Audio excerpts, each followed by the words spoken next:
السلام علیکم ورحمۃ اللہ وبرکاتہ۔ الحمد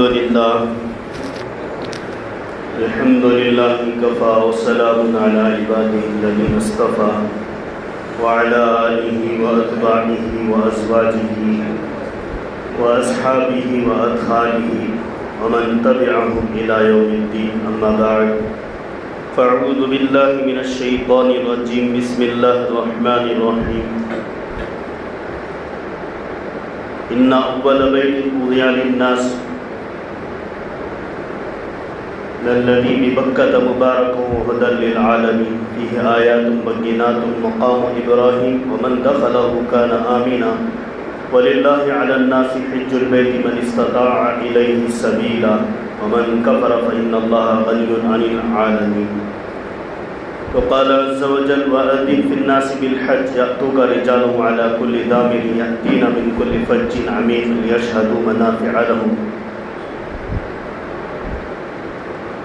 عن عبد الله بن عمر رضي الله عنه أن تلبية رسول الله صلى الله عليه وسلم لبيك اللهم لبيك لبيك لا شريك لك لبيك إن الحمد والنعمة لك والملك لا شريك لك، رواه الترمذي والنسائي وصححه البخاري في كتابه۔ عن علي رضي الله عنه عن رسول الله صلى الله عليه وسلم من ملك زادا أو راحلة تبلغه إلى بيت الله ولم يحج فلا عليه أن يموت يهوديا أو نصرانيا، وذلك أن الله يقول ولله على الناس حج البيت من استطاع إليه سبيلا۔ عن ابي بكر الصديق رضي الله عنه ان رسول الله صلى الله عليه وسلم قال سئل اي الحج افضل قال الحج الثج، قال رسول الله صلى الله عليه وسلم تابعوا بين الحج والعمره فانهما ينفيان الفقر والذنوب كما ينفي الكير خبث الحديد والذهب والفضه، وليس للحجة المبرور ثواب الا الجنه۔ وقال النبي صلى الله عليه وسلم الحج المبرور ليس له جزاء إلا الجنة۔ قال النبي صلى الله عليه وسلم الحجاج والعمار وفد الله۔ وقال النبي صلى الله عليه وسلم من حج فلم يرفث ولم يفسق رجع كيوم ولدته أمه، أو كما قال عليه الصلوات والتسليمات۔ بارك الله لنا ولكم في القرآن العظيم ونفعنا وإياكم بالآيات والذكر الحكيم، إنه تعالى جواد كريم ملك بر تواب الرحیم۔ محترم سامعین کرام، عزیز دوستوں، بزرگوں اور دینی بھائیوں، نوجوان ساتھیوں، سرپرست اور قائد علماء کرام، اللہ تبارک و تعالیٰ کا بہت بڑا فضل ہوا، اللہ نے ہماری سن لی ہے۔ سمع اللہ لمن حمیدہ، ہم کہتے ہیں اللہ نے اس کی سنی جس نے اس کی تعریف کی۔ یہ صرف نماز کی بات نہیں، ہماری اللہ نے دعائیں سن لی، رمضان کی صدائیں سنی، اللہ نے ایک خوشحال حکومت کو بھی بٹھایا، اللہ کا لاکھ لاکھ شکر ہے۔ چونکہ اس موضوع پر مجھے گزشتہ ہفتے بات کرنا تھا، لیکن بیماری سے دوچار ہو گیا، اللہ نے شفا میسر فرمایا، آپ کی دعائیں بھی ساتھ رہیں۔ اب چونکہ وقت ٹل گیا، اس پر بات کرنے کی خواہاں ضرورت نہیں ہے۔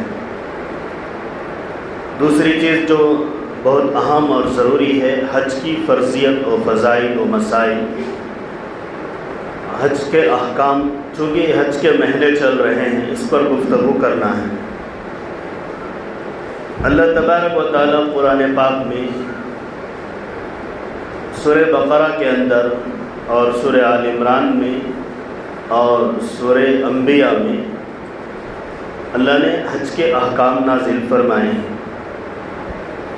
حج جو ہے اسلام کا تتمہ ہے، جیسے کہ کوئی کام یا کتاب لکھنے پر فارورڈ لکھا جاتا ہے، فارورڈ معنی مقدمہ لکھا جاتا ہے، پھر کتاب ختم کرنے پر اسے ختم کرنے پر خاتمہ لکھا جاتا ہے، یعنی خلاصہ لکھا جاتا ہے کہ میری کتاب میں یہ مضمون ہے اور اس کا یہ خلاصہ ہے۔ تو ایمان سب سے فارورڈ ہے کہ ہر مسلمان کے پاس ایمان کا ہونا، اور ایمان ہر عمل کے لیے شرط ہے، یہ فارورڈ ہے۔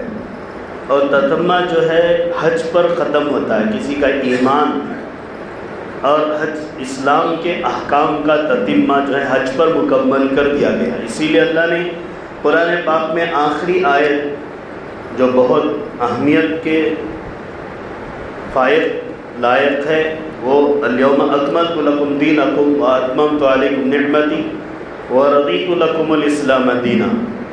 اللہ نے یہاں حج کے احکام مکمل کرنے کے بعد، اور رسول اللہ صلی اللہ علیہ وسلم نے اپنا حج جب جاری رکھا تھا، اسی کے درمیان عرفہ کے میدان میں جمعہ کے دن اللہ نے اس آیت کو نازل فرمایا اور کہا کہ ہم نے دین کو مکمل کر دیا۔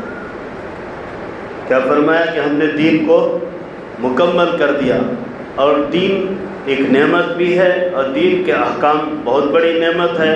تو اللہ نے فرمایا دین اور دین کے احکام اور دین کے احکام کی مکمل نعمت حج، اس کو میں نے تمہارے لیے مکمل کر دیا۔ واتممت علیکم نعمتی، تو اسی سے تتمہ نکلا، یعنی حج احکام اسلام کا مکمل کرنے والا۔ اسلام کو کسی کے اندر مکمل اگر پایا جانا ہے، وہ پانچوں فرائض کسی کو اللہ صلاحیتیں، استعدادیں، طاقتیں، قوتیں، حیثیتیں دے تو اللہ تعالیٰ اسے حج کرا دے، یہ اللہ کی مرضی ہے۔ اللہ نے اسے آخری حکم فرمایا اور فرمایا کہ اس پر ہم نے نعمت کو مکمل کر دیا۔ وَأَتْمَمْتُ عَلَيْكُمْ نِعْمَتِي وَرَضِيتُ لَكُمُ الْإِسْلَامَ دِينًا۔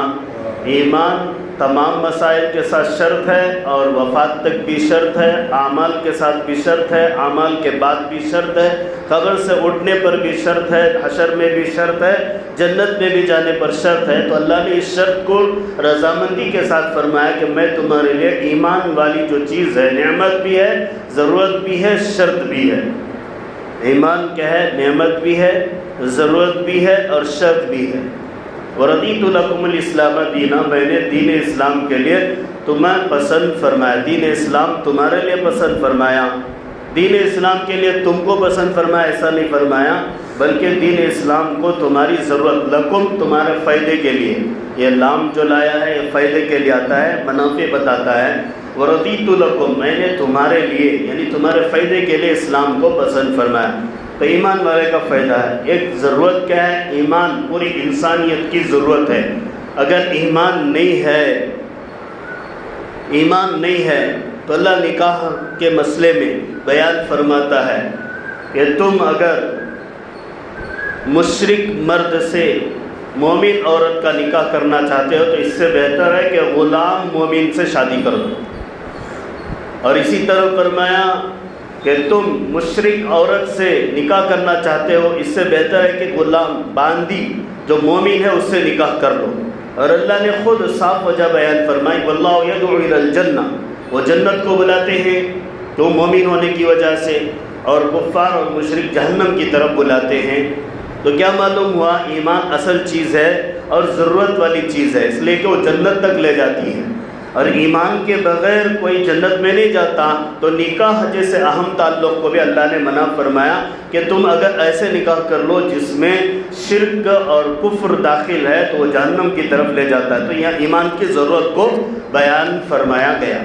دوسری چیز ایمان شرط ہے۔ ایمان شرط ہونے کا مطلب یہ ہے ایک آدمی ایمان کی حالت میں حج بھی کیا، نکاح بھی کیا، بچے بھی ہوئے، وراثت، یہ سارے مسئلے تھے اس کے ساتھ، اب وہ اس حال میں کافر ہو گیا، مرتد ہو گیا۔ کیا ہو گیا؟ نعوذ باللہ، مرتد ہو گیا۔ مرتد ہونے کی وجہ سے نکاح بھی ٹوٹ گیا اور سارے اعمال بھی ختم ہو گئے۔ سارے اعمال بھی کیا ہو گئے؟ ختم ہو گئے، اکارت کر گئے۔ حبطت اعمالکم، اللہ فرماتے ہیں جو لوگ مرتد ہو جاتے ہیں ان کے اعمال کو اللہ برباد کر دیتا ہے، ختم کر دیتا ہے۔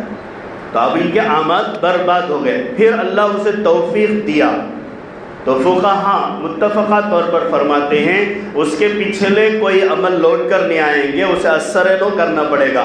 اگر حج کیا ہے تو دوبارہ بھی حج کرنا پڑے گا، اس کا حج مردود ہو جائے گا۔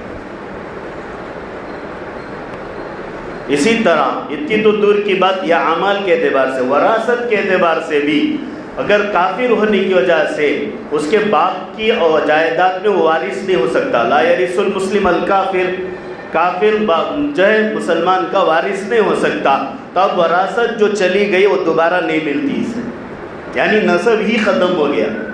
اب دوبارہ جو اسلام لایا ہے وہ اگرچہ پہلے ہی سے مسلمان رہا ہے، ایکس مسلم کہا جاتا ہے، پھر جو ہے ریٹرن مسلم کہا جاتا ہے، یہ نہیں کہا جاتا پرماننٹ مسلم نہیں کہا جاتا۔ تو یہی چیز اسلام کی بات ہے کہ شرط بھی ہے، ایمان کیا ہے باقی رکھنا شرط بھی ہے، آپ کو بتایا نعمت بھی ہے، ضرورت بھی ہے، شرط بھی ہے، تین ضرورتوں کو بھی بتا دیا گیا۔ تو حج ایک ایسا عمل ہے، اس کے اندر اللہ تبارک و تعالیٰ بہت بڑے فوائد رکھے ہیں۔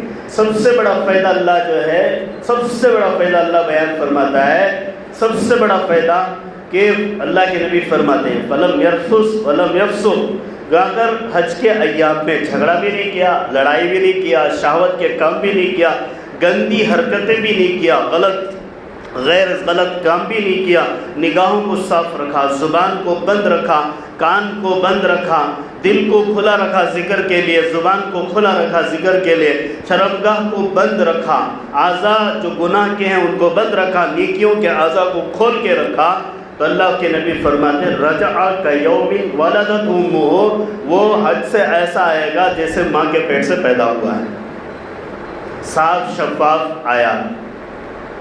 اب حج کرنے والے بس غلط خیال میں مبتلا ہوتے ہیں۔ میں نے ان مسائل کو پڑھا اور خوب غور سے پڑھا کہ بیٹی کی شادی کر کے حج کرنے جائیں گے، بیٹے کی شادی کر کے حج کرنے جائیں گے، یا خود شادی ہو کر حج کریں گے، یا ہمارے پاس اب تو سہولت نہیں، جب سہولت میسر ہوگی حج کریں گے، یا گھر بنانے کے بعد حج کریں گے۔ ان میں مسائل کو غور سے سننا چاہیے۔ اب یہاں عوام بھی نہیں ہیں، جتنے ہیں اتنے ہی سن لو، فائدہ ہوگا، اللہ آپ کو صلاحیت عطا فرمائے کہ ایام حج الگ ہیں اور باقی ایام الگ ہیں۔ رمضان کے بعد عید الفطر ہوتی ہے، عید الفطر کے بعد حج کے ایام شروع ہو جاتے ہیں۔ قرآن کہتا ہے الحج اشہر معلومات، حج کے چند دن، حج کے چند مہینے ہیں، حج کے کیا ہیں چند مہینے ہیں۔ اب ایک اور بات ہے کہ حج کمیٹی والے اس سے پہلے 3 مہینے پہلے اعلان کر دیتے ہیں کہ حج کے لیے فارم داخل کرو، یہ 3 مہینے اللہ کا حکم ہے، یہاں سے سفر شروع کرو۔ 3 مہینے پہلے وہ کیا کرتے ہیں، حج کمیٹی والے اعلان کر دیتے ہیں، وہ سہولت کی بنیاد پر اعلان کرتے ہیں۔ اب مسئلہ یہ بتاتے ہیں فقہاء کرام، شادی کرنے والا جوان مرد ہے اور اس کے پاس شہوت ابل رہی ہے یعنی برداشت نہیں کر رہا ہے، تو حج کے مہینے آنے سے پہلے وہ نکاح کر لے اور حج کا صرفہ ختم ہو جائے گا، اس پر حج فرض نہیں ہوگا۔ لیکن حج کے ایام آ گئے تب یہاں دیکھا جائے گا کہ اسے نکاح ضرورت ہے یا حج ضروری ہے، تو اس وقت جو فیصلہ مفتی کرے گا یا قاضی کرے گا اس اعتبار سے اسے فیصلہ ہوگا۔ فیصلہ تو یہ ہوگا کہ وہ شادی ہی کر لے، جوان آدمی ہے شادی کر لے، اسے شادی کا ضرور تقاضا ہے، اشد تقاضا ہے۔ البتہ باپ ہے بیٹے کی شادی کر کے حج کرنے جانا، اب حج کے ایام آنے سے پہلے بیٹے کی شادی کرتا ہے، حج کا صرفہ سارا اس میں ختم ہو جاتا ہے تو اس پر حج فرض نہیں، لیکن حج کے ایام آ جاتے ہیں تو بیٹے کی شادی کرنے کی بجائے حج کرنا فرض ہو جاتا ہے، حج کرنا کیا ہو جاتا ہے فرض ہو جاتا ہے۔ اسی طرح مکان کا بھی مسئلہ ہے، حج کے مہینے آنے سے پہلے اگر پیسہ جمع ہو گیا ہے، مکان بنا سکتا ہے تو بنا لے، اور اگر حج کے ایام آ گئے تو اس صورت میں اس پر حج فرض ہو جاتا ہے، مکان بنانا اس کی ضرورت میں داخل نہیں ہے۔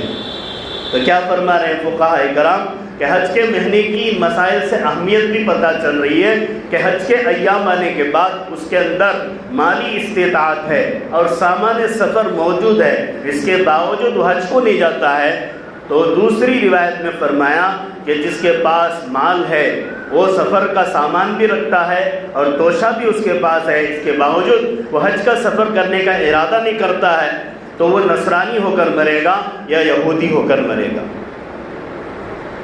کیا فرمایا؟ نصرانی ہو کر مرے گا۔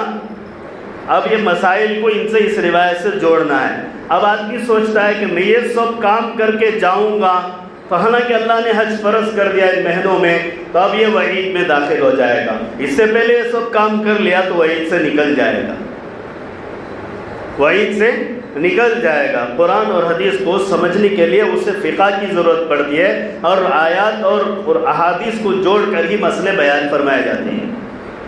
تو حج ایک اہم عبادت ہے، ایک عاشقانہ عبادت ہے، ایک عشقیہ عبادت ہے۔ ہمارے مولانا اکبر صاحب فرماتے ہیں کہ حاجی صاحب آ کر بولے کہ کیا حضرت دیوانے کے سر کا پھرنا نا، اس میں کیا بھی کام اچ نہیں نا۔ تو حضرت بولے، یہ فرمایا کہ حضرت اپنی زبان سے بولے کہ دیوانہ بنانے کے لیے اللہ بلایا ہے، تمہیں شانے تھے کب؟ دیوانہ بنانے کے لیے اللہ کیا کیا ہے؟ بلایا ہے، شانے کب تھے؟ تمہاری حیثیت کو گرانا پڑے گا، تمہاری عزت کو گرانا پڑے گا، تمہارے اعزاز کو گرانا پڑے گا، تمہارے مرتبے کو گرانا پڑے گا، تمہارے سب چیزوں کو مٹی پلیت کر کے زمین پر سو کر عبادت کرنا پڑے گا، زمین پر چلنا پڑے گا، یہاں سے وہاں بھاگو تو بھاگنا پڑے گا، وہاں سے یہاں آؤ تو آنا پڑے گا، وہاں جاؤ تو وہاں جانا پڑے گا، آرڈر آٹومیٹک چینج۔ دیوانہ کام ہی حج ہے، یعنی وہ دیوانہ ہے جو لیلا کے پیچھے پڑا رہتا ہے۔ جیسے کہ ایک عاشق اس کی معشوقہ کے پیچھے پڑا رہتا ہے، اسے پتہ بھی نہیں چلتا، باپ سمجھائے تب بھی نہیں، ماں سمجھائے تب بھی نہیں، استاد سمجھائے تب بھی نہیں، گاؤں کے بڑے بڑھ کے سمجھائے تب بھی نہیں، اسے دستے سونے کی، اس کے علاوہ کچھ بھی نہیں دستا۔ بادشاہ جو ہے خیس کو بلا کو پوچھتا ہے، ارے انہیں کیا رہے انہیں ایسی ہے نا کالی، اسے تو دیکھ لگو بہت پیچھے پڑ گئے نا۔ تو خیس جو عاشق تھا لیلا کا انہیں بولتا ہے، بادشاہ تو تیرے انکھیاں سے دیکھ رہا سو میرے انکھیاں سے دیکھ۔ تو حج بھی ایک ایسی ہی عبادت ہے، وہ اللہ کی محبت میں وارفتگی کا ظاہر کرنا ہے، یعنی پیار محبت کو انڈیل دینا ہے۔ اس کی دوسری مثال، موسیٰ علیہ السلام کو طور پر اللہ بلایا، 70 آدمی لے کر گئے، 40 دن ٹھہرے، 70 آدمی لے کر گئے، 40 دن ٹھہرے۔ نیچے سامری کیا کر دیا؟ بچڑے کی عبادت میں لگا دیا۔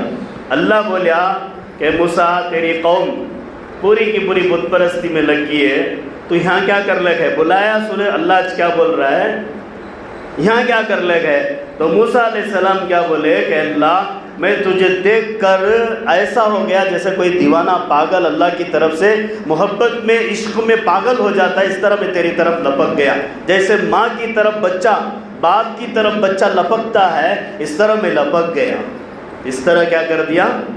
لپک گیا، میں بھولا نہیں، تیری محبت میں وہ پیچھے ہو گیا۔ اس طرح ایک حاجی عشق میں اللہ کی یاد میں سب کچھ نسیہ منسیہ بھول کر وہاں کام کرنا پڑتا ہے۔ اب تو کوئی حاجی گھر بھر کو بھولتا ہی نہیں، کیوں کہتے انہیں بھولنے دیتا نہیں۔ طواف میں گئے تو بھی موبائل، عمرے میں بھی موبائل، مینا میں بھی موبائل، عرفہ میں بھی موبائل، مزدلفہ میں بھی موبائل۔ اللہ اکبر، یہ وہ جگہ ہیں، اللہ اکبر، عرفہ میدان حشر ہے۔ عرفہ کیا ہے؟ جہاں پر پوری دنیا کے انسانوں کو جمع کیا جائے گا اور حساب کتاب ہوگا، وہ مقام عرفہ کا میدان ہے۔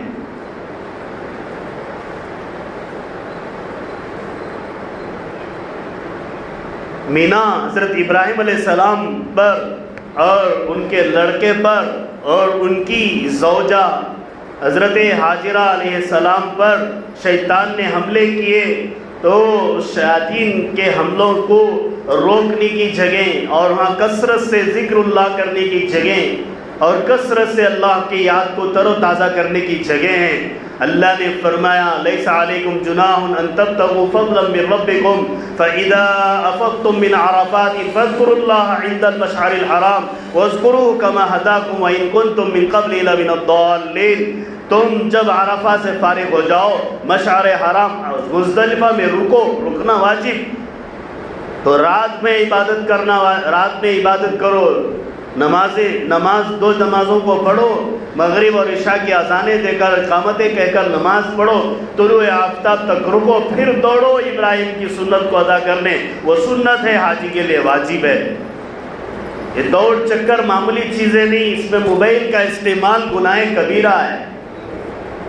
موبائل کا استعمال کیا ہے؟ گناہ کبیرہ ہے۔ طواف زیارت فرض ہے، طواف قدوم سنت، بعض علماء کے نزدیک واجب ہے، بعض کے نزدیک جو ہے سنت ہے۔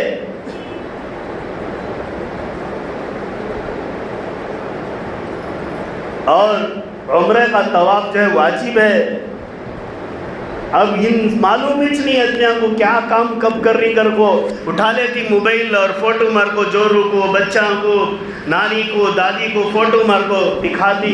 ارے حدیث میں اللہ کے نبی فرماتے ہیں طواف کالصلاۃ، نماز کے حکم میں طواف ہے، بغیر وضو کے طواف نہیں ہوتا۔ طواف جو ہے وضو کر کے پھر واپس طواف کو لوٹانا پڑتا ہے۔ تو یہ مسائل نماز ہوئے۔ اب اس میں موبائل استعمال کرتا ہے تو بتاؤ اس کا طواف ٹوٹ جاتا ہے، گرافنگ کرتا ہے، فوٹو لیتا ہے تو طواف ٹوٹ جاتا ہے۔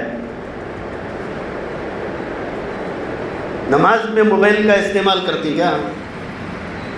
دیکھ لو وہاں بھی کیا بھی پریشانی، وہاں بھی دیکھ رہی، یہاں بھی دیکھو، بولو کہ میں 2 رکعت فجر کی نماز پڑھ رہا ہوں، اگر موبائل میں فوٹو مارو بھیجو۔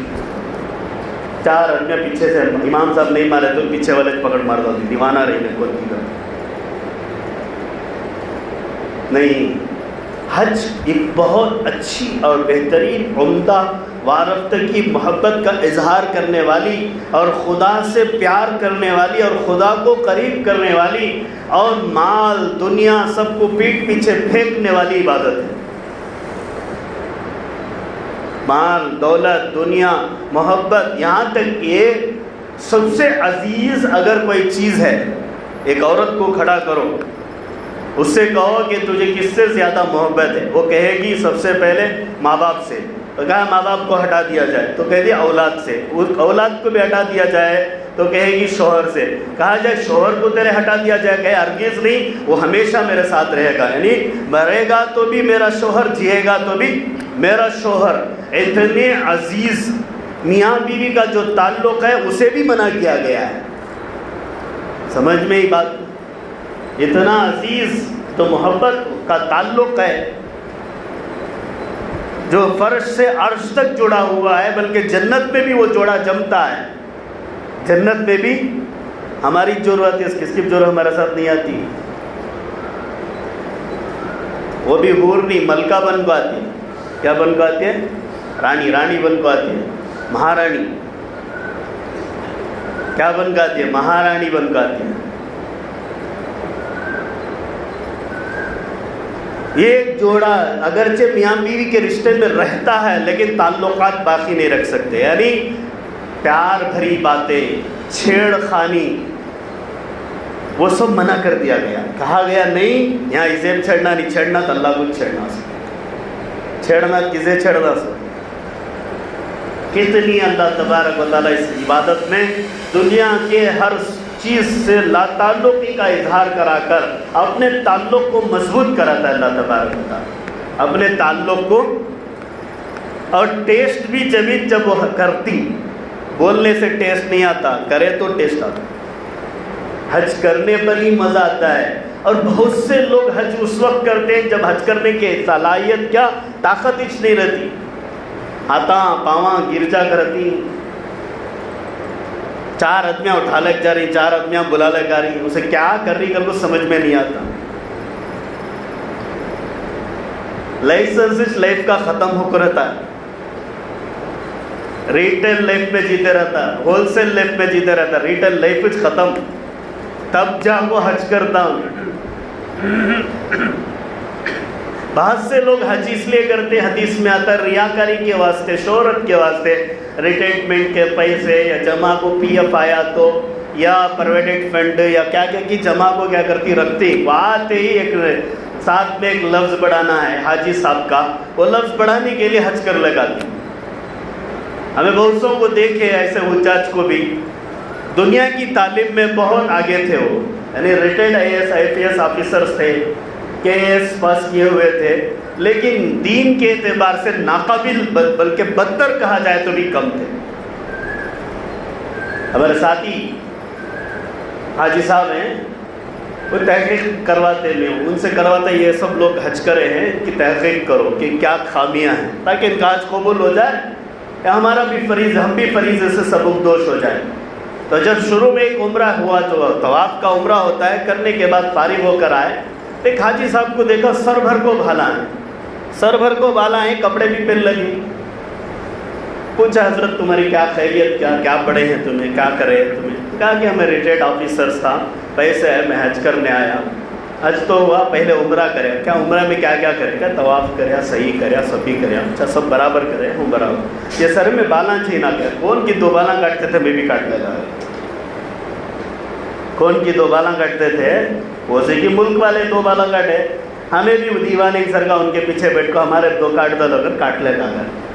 بڑا افسوس ہوا۔ پھر کہا کہ اب دنیا تو اتنی آپ کے پاس ہے، دین کچھ بھی نہیں ہے، کیا تمہیں سروسز چلائے، بہت سی جگہ آپ کو سمجھایا گیا، کیا ان کے پاس سمجھنے نہیں گئے؟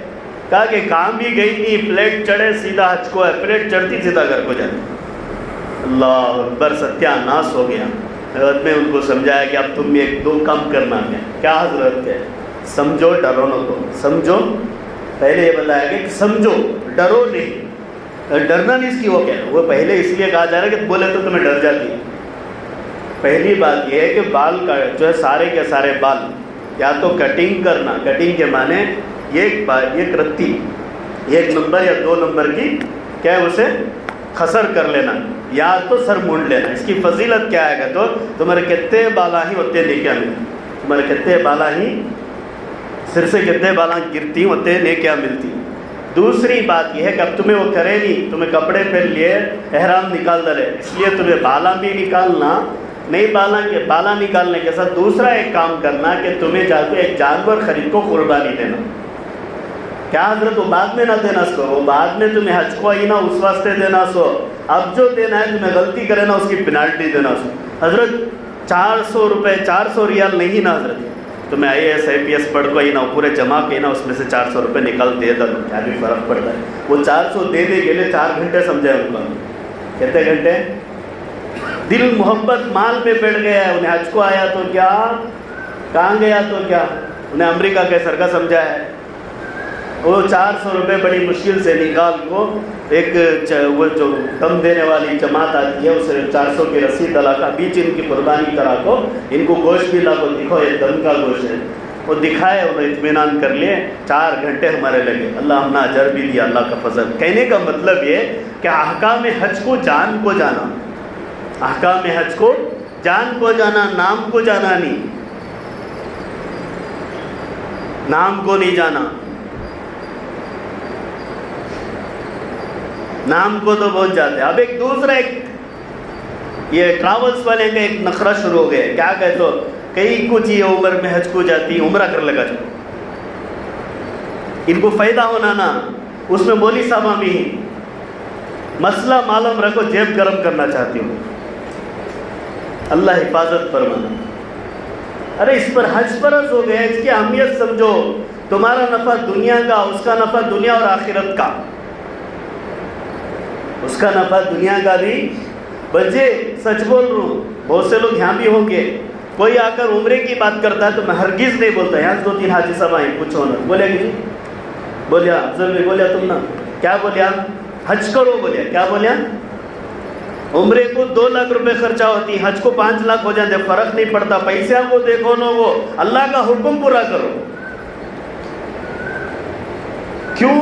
اب ایک حدیث آپ کے سامنے پڑھی گئی، تابعوا بین الحج والعمرہ، حج اور عمرے کو ملا کر کرو۔ اس کا مطلب یہ ہے کہ حج کی 2 قسمیں ہیں، ایک قران اور ایک تمتع۔ قران کے معنی احرام باندھ کو ہمارے ایئرپورٹ سے سوار ہو کو گیا، انہیں حج مکمل کریا کے بعد ہی احرام کھولنا سو، اسے بولتے ہیں حج قران، یعنی عمرہ کریا تو بھی انہیں کیا نہیں کھول سکتا، سر منڈا نہیں سکتا، احرام نہیں کھول سکتا۔ اس کا عمرہ کیسا کہ تو قارن کا کہ طواف کرنا، سعی کرنا، طواف کرنا، سعی کرنا، اتنا چیز کا عمرہ۔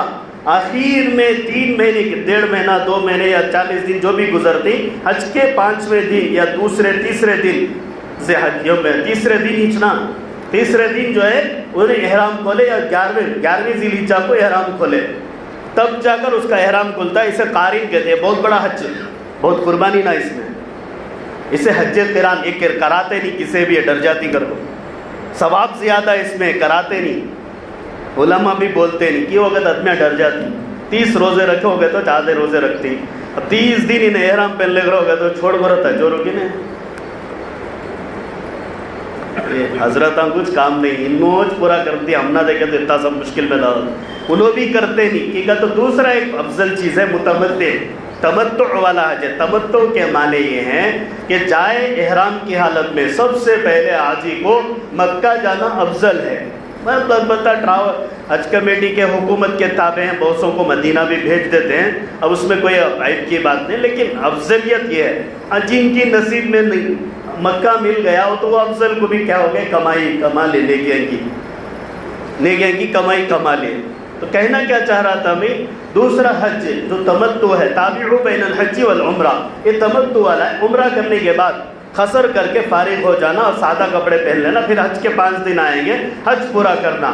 حج اور عمرہ کے درمیان جو نفع اٹھایا، یعنی زندگی کا، کھانے پینے کا، یا نیک کام کرنے کا، یا دنیا کا جو بھی نفع اٹھا لیا، اس کے بدلے میں، اور قران میں نیکیوں کا جو نفع اٹھایا اس کے بدلے میں قربانی واجب ہوتی ہے۔ کیا ہوتی ہے؟ حاجی پر قربانی واجب ہوتی ہے، جسے ہدی کہا جاتا ہے، جسے کیا کہا جاتا ہے؟ ہدی کہا جاتا ہے۔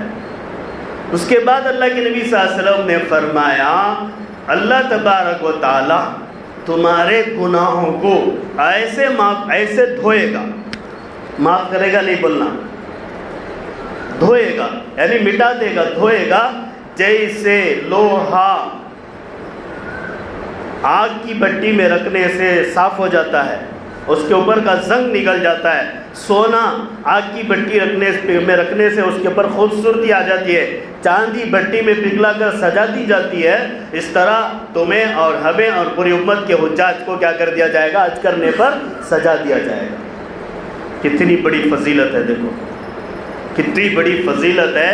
اور آخری بات یہ کہ اللہ تبارک و تعالی حج جو فرض ہے، یہ فرضیت بھی کیسے ہوتی ہے؟ سب سے پہلے مسلمان ہونا شرط ہے، سب سے پہلے کیا ہونا؟ مالدار ہونا نہیں، مسلمان ہونا شرط ہے۔ کیا شرط ہے؟ مسلمان یعنی ایمان والا ہونا شرط ہے۔ کافر پر حج فرض نہیں، بلکہ حدود حرم میں جانا بھی منع ہے، کفار پر حدود حرم میں جانا منع ہے۔ اللہ نے قرآن میں منع کر دیا، سورہ برات کے اندر اللہ نے منع کر دیا۔ حضرت ابوبکر صدیق رضی اللہ عنہ سب سے پہلے خطیب ہوئے، حضرت علی رضی اللہ عنہ امیر تھے، اور پہنچ کر اعلان فرمایا کہ اس کے بعد کفار کبھی بھی حدود حرم مکہ اور مدینے کے اندر داخل نہیں ہو سکتے، اعلان کر دیا۔ حضرت عمر نے اپنے زمانے میں اخرج الیہود والنصارى من جزیرۃ العرب، دوسری روایت میں والکفار، کہ فرمایا کہ عرب ہی میں کفار کو بسانے سے حضرت عمر نے منع کر دیا۔ آج کی حکومتیں بسا لے رہی ہیں تو خلفائے اربعہ کی سنت کے خلاف کام کر رہی ہیں۔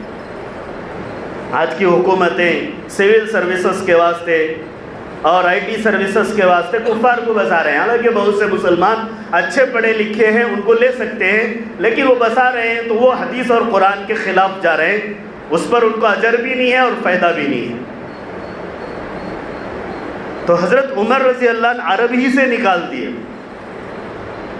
عربی سے نکالنے کی وجہ کیا ہے؟ اس میں برا مت سمجھو، نکالنے کی وجہ سب سے اہم وجہ کیا ہے؟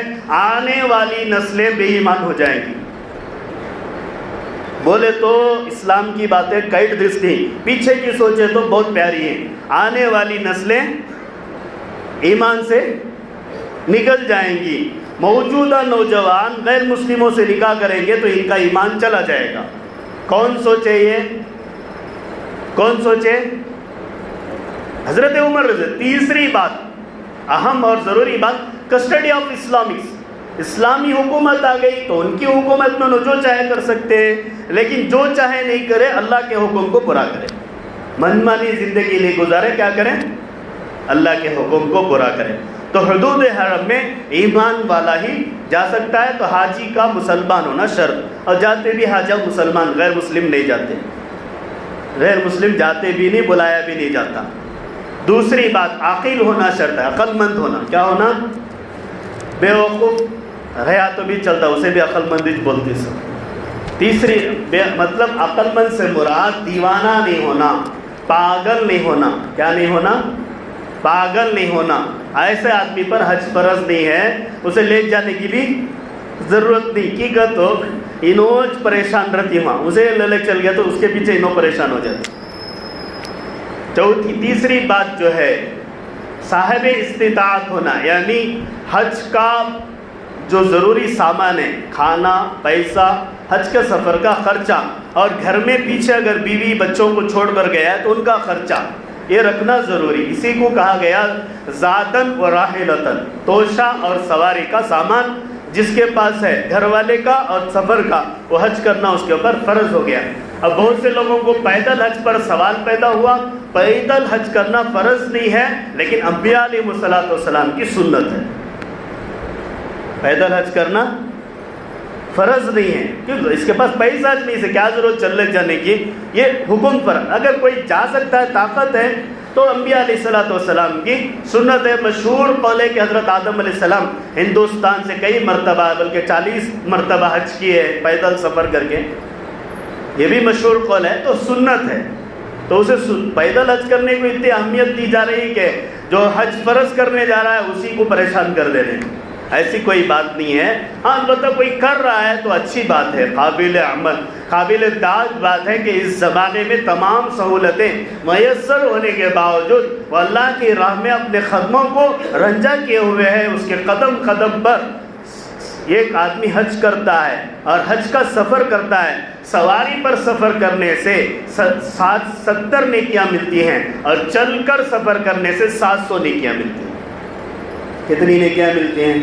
اچھا، اگر کوئی آدمی گھر سے ہی سنت والا عمل ہی پیدل حج کرنے نکلا ہے، جب وہ حج کے مقام پر پہنچے گا، یعنی مکہ پہنچے گا، تب اس پر حج فرض ہوگا۔ اب جب تک چلے گا تو اسے 700 نیکیوں کے حساب سے ان گنت اسے نیکیاں مل جائیں گی، ان گنت نیکیاں مل جائیں گی۔ اب اتنی سواری پر سفر کر رہا ہے، سہولتیں ہیں، اب سہولتوں کے ساتھ مشقتیں بھی ہیں، کسٹم کی پریشانیاں ہیں، اور قوانین کی پابندی بھی ضروری ہے۔ بے ضرورت سامان لاد کر حجاج پریشان ہو جاتے ہیں، اور دنیا کی تمنا، ایک کونسلر آیا تھا ہمارے ساتھ، یاد آ جاتا بولتے، بول کو ختم کر دو تمہارا ٹائم، آئندہ بولتے ہونا۔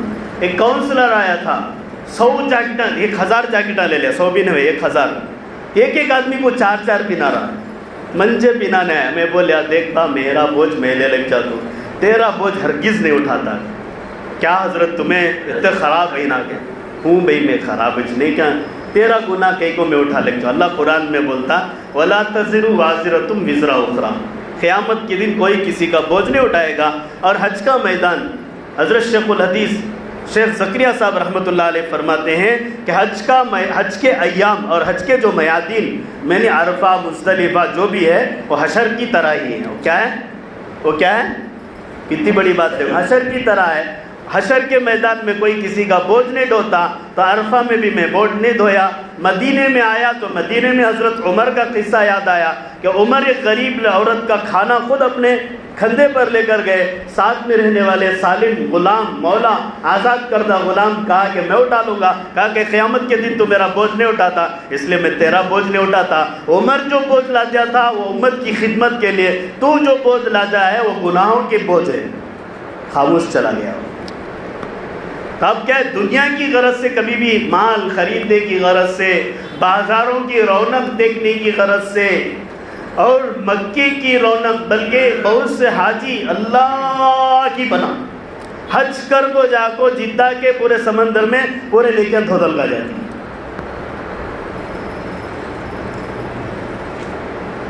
ایک صاحب بار بار کو ترس کے گاؤں والے چنو او ہم نہ وہاں جان، بولے ہمیں وہ کام کرنے چاہیے بھائی، اللہ نصیب میں رکھا تمہارے گھر کو آنا گتے ایک بار آتی، لیکن ہمیں جدہ کو اگر مقصد بنا کو چاہیے آتے بھی نہیں۔ ہاں البتہ مقامات ہیں، تبرکات ہیں، اللہ کے نبی اور صحابہ کی قربانیاں ہیں، جہاں پر پہنچنے پر اجر کے تو وعدے نہیں ہیں، لیکن خوش تو دل ہوتا ہے، جہاں پہنچنے پر ایک بات بول رہا ہوں، غور کرنا، میں شارٹ کٹ میں بول رہا ہوں، بہت سے تبرکات ہیں، بہت سے مقامات ہیں، لیکن اجر کے واضح قرآن حدیث میں نہیں ہیں، لیکن پہنچنے پر دل کیا ہوتا ہے؟ میرے نبی کی قربانی دینے کی جگہ ہے۔ میرے صحابہ جو نبی کے ساتھی تھے، زندہ دلی کے ساتھ اپنی جانوں کو قربان کیے ہیں۔ مشک و عنبر سے اللہ تبارک و تعالیٰ روزانہ ان پر برسات کر رہا ہے۔ احد کے شہداء پر جب گزرو تو خوشبو میسر ہوتی ہے، سونگنے پر نصیب ہو جاتا ہے۔ گنہگار کو سنگائے، بہت سے لوگ حضرت سننے نہیں چاہ رہی نا، حضرت تمہیں جھوٹ بول رہی ہیں۔ جھوٹا وہ نہیں ہے، عمل جس کا خراب ہے وہ جھوٹا ہے۔ اللہ تبارک و تعالیٰ وہ متبرک مقامات پر جائیں اور اپنے دل کو سیر کرائیں، اپنے دل کی سیر کرائیں کہ ایسی قربانیاں ہم سے تو نہیں ہو سکتی، ان کی دھول کے برابر تو ہو جائے، ان کے دھول کی برابر تو ہو جائے، اور یہی ہمارے لیے قسمت اور کامیابی ہے۔ اس کے علاوہ حج اور کوئی اور مقصد سے نہیں کرنا چاہیے، زمزم اور کھجور کے سوا کچھ لانا بھی نہیں چاہیے۔ بہت سے لوگ کچھ اتنا لاتے، وہ کونسلر کو نے کہا کہ سب کو پہنایا، کسٹم والے اٹھا کو پورے کے نکال کو رکھ لے، ایک ایک پہنا کو بیچے، تین پہنایا تھا نا، ایک ایک پہن لگ جو بول جائے، ارے آدمی کو کیسا بوجھے کہتے پہنے، تو بولے عقل ہمنا بھی ہے، بول رہے تو کیا بولے، اسے عربی نہیں آتی تھی، میں کھڑا تھا وہاں، ترجمے کو بولا حضرت کیا بول رہی سنو گے، میں بولا تجھے عقل کم کرتے ان کو زیادہ کرتے باغ ہے، کیا حضرت یہاں پہ میں ہی نہیں بولے، انہیں نکال کو رکھ لیا، نکال۔ اللہ اکبر، اللہ اکبر، کتنی بڑی بات ہے کہ وہ پیسے غربا پر خرچ کر دیتا، مساکین پر خرچ کر دیتا، حجاج کو کھانا کھلا دیتا، اور غریب حجاج کو کھانا کھلا دیتا، نیکیاں کی نیکیاں مل جاتی۔ حج میں خرچ کرنے والا کبھی غریب نہیں ہوتا۔ کیا فرمایا اللہ کے نبی صلی اللہ علیہ وسلم؟ حج میں خرچ، اور ایک بات یاد آتی ہے، کہتے ہیں کہ وہاں کا ایک تو یہاں کے 24، مجھے ایسا دستا ہے ان حشر کے میدان میں کھڑ کو انڈیا کے پیسے کا حساب داری کے ساتھ کیسا بولے، سمجھ میں آیا تم نے؟ میں بولے سو جوک کریا سو، حشر کے میدان میں کھڑ جا کو انڈیا کے پیسے کا حساب ڈالتی ہوں کی ہو گئے تو وہاں نیکی کا حساب، یہاں پیسہ کا حساب ویسا دستا مجھے وہاں۔ اللہ اکبر، ارے وہاں برکت ہے۔ اللہ نے قرآن میں فرمایا مقام ابراہیم، یہ ابراہیم علیہ السلام نے کھڑے ہو کر یہاں کعبۃ اللہ تعمیر کیا ہے، اور اس جگہ ہم نے برکت رکھا ہے۔ کیا فرمایا؟ کیا فرمایا؟ برکت کے معنی، اس کے تو بچے کا نام بھی ہے، ایک مول صاحب بیان کر رہے تھے، کہتے ہرے بیٹے والے برا سمجھو لوگ، بول رہا جوک سے بیان کرتے کرتے بھئی برکت کو لو، برکت کو لو، پیچھے سے بگیٹا اٹھا لے گا لڈواں بیٹھے گئے، پھر حضرت زوردار بیان کرے، پھر حضرت برکت کو لو، برکت کو لو، پھر لڈواں بیٹھے گئے۔ آدمی کیا سمجھ گئے برکت کا تو پیچھے سے کیا کہ آتا کر کو، یہ برکت نہیں ہے، ڈھونگی برکت۔ یہ برکت کے معنی اللہ تبارک و تعالی جو چیز ہمارے پاس دیا ہے اس میں ہماری ضرورت پوری کر جائے اور باقی بھی رہ جائے، ضرورت پوری کر جائے اور کیا ہو جائے، باقی بھی رہ جائے، اسے کہا جاتا ہے برکت۔ سب کو بھی مل رہے ہو، سب کو بھی مل رہے، کتی ہمیں منگری وتی مل رہے، کتی منگری وتی مل رہے۔ تو حج کے جو مکہ مکرمہ ہے یہاں برکت نہیں برکات ہے، کیا ہے؟ بہت زیادہ اللہ کی رحمتیں، اللہ کی نوازشیں، اللہ کا کرم، اللہ تبارک و تعالیٰ خوش ہو جاتا ہے، اور جب بادشاہ نہیں شہنشاہ خوش ہو جاتا ہے، سب کچھ لٹا دیتا ہے، تو اللہ تعالیٰ اس سے بھی زیادہ ہم پر کرم فرما ہوتا ہے، بہت لٹاتا ہے، پیاس نہیں لگاتا ہے، بھوک نہیں محسوس کراتا ہے، بلکہ روحانی طور پر ہمیں طاقتور بنا دیتا ہے۔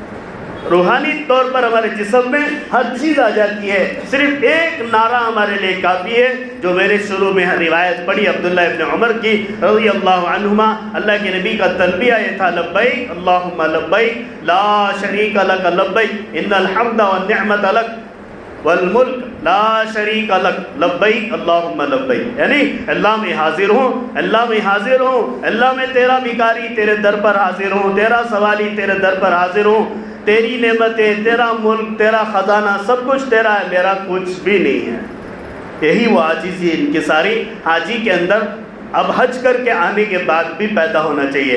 بہت سے حاجی حج کر کے آنے کے بعد اپنے آپ کو حاجی نہ کہا گیا تو ناراض ہو جاتے ہیں۔ یہ میں کہتا ہوں یہ غیر مقبول حاجی ہے جو ناراض ہوتا ہے، یعنی اللہ کی نظر میں اس کا حج قبول نہیں ہے، لوگوں کی نظر میں قبول کرانا چاہتا ہے۔ یہ ضرورت بھی نہیں ہے ہمیں نام کہا جائے، ہر عبادت کے ساتھ لقب ہونا چاہیے، ہر عبادت کے ساتھ لقب ہونا چاہیے، تو بہت سے لقب ہمیں مل جائیں گے، زکاتی، نمازی، صومی، روزی، حاجی، فلاں صاحب، اتنے نامہ لکھانے ہوتا ہے، رجسٹر میں جا کے لکھے تو یہ سب تمہارے نامہ نہیں، ہٹا دو تمہارا نام کیا ہے وہ بولو گے۔ اب تو گرانٹیڈ ڈگری میں جو گرانٹ ملتا ہے ڈگری کے اندر بی اے ایم اے وہ بھی لکھانے کو منع کیا جا رہا ہے، بلکہ کیا نام ہے وہ لکھو بول رہے ہیں، کیا نام ماں بابا رکھے وہ پڑھے سو تمہاری ضرورت کے واسطے کر دو، ایسا عمل کرے سو ہماری ضرورت کے واسطے، دنیا کی اور آخرت کی ضرورت کے واسطے۔ بات اگرچہ کڑوی ہے لیکن قابل عمل ہے اور اللہ کی نظر میں محبوب ہے، اس لیے یہ سب القاب سے اپنے آپ کو بچا کر رکھیں، اپنی ان القاب سے کیا کریں، اپنے آپ کو بچا کر رکھیں۔ اللہ ہماری اور آپ کی حفاظت فرمائے، اور جنہوں نے حج نہیں کیا ہے وہ طاقت رکھتے ہیں حج کرنے کی، ابھی سے اپنے دلوں میں اس بات کا عزم کر لیں کہ میں حج کروں گا، یہ ایک ارادہ کریں۔ دوسری بات یہ ہے کہ اگر آپ نے ارادہ کر لیا ہے، ابھی ارادہ کر لیا ہے، دوسرا ایک اہم عمل آپ کے لیے ہے، وظیفے کے طور پر ہر نماز کے بعد، ہر فرض نماز کے بعد آہستہ، کسی کو سنائی نہ دے، ایک مرتبہ ضرور تلبیہ پڑھ لیں، لبیک پڑھ لیں۔ آپ کو انشاءاللہ 1 سال میں کمپلسری، یا زیادہ سے زیادہ 10 سال میں اگر ہم کو باقاعدہ حیات رکھے اللہ حج کرا دے گا۔ یہ تجربے کی بات ہے، اللہ والوں نے ان باتوں کو نقل کیا ہے۔ اللہ تعالیٰ کہنے سننے سے زیادہ عمل کی توفیق عطا فرمائے۔ وآخر دعوانا الحمدللہ۔